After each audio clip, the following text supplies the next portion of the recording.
dúfam, že keď sme Nemcom na vlastný tábor, tak tábor ich nájde a zostrelí. No dúfam, že áno, zaslúžilo by si. Už si tie strely? Áno, asi tábor našiel Nemcov. To nestrieľa tábor po Nemcoch. To strieľajú Nemci po nás. Ľahníme si, kým nepríde tábor a nenastrelí ich.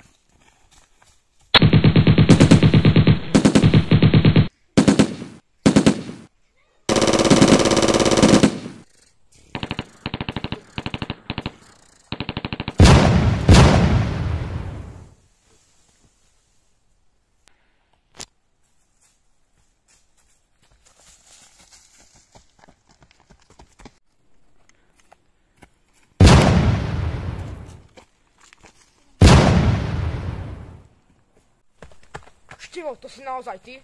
Vilo, čo ty tu robíš a odkedy si partizán? Čo? A to kto je? Máte mi takú zbraň požičať alebo náboje? Áno, máme v tábore samopal, poď za nami.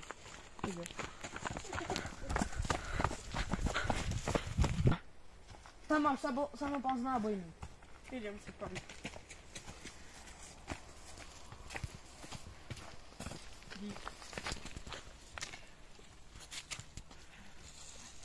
Som smedný. Poďme k jazeru sa napiť a tam mi to aj môžete vysvetliť. Dobre.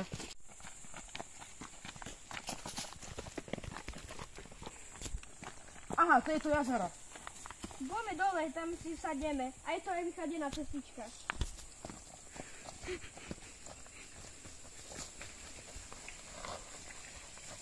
Inak jeden by mohol strážiť, či nejdu Nemci, a druhý by mohol Maximovi povedať, že ako to je, že sa poznáme.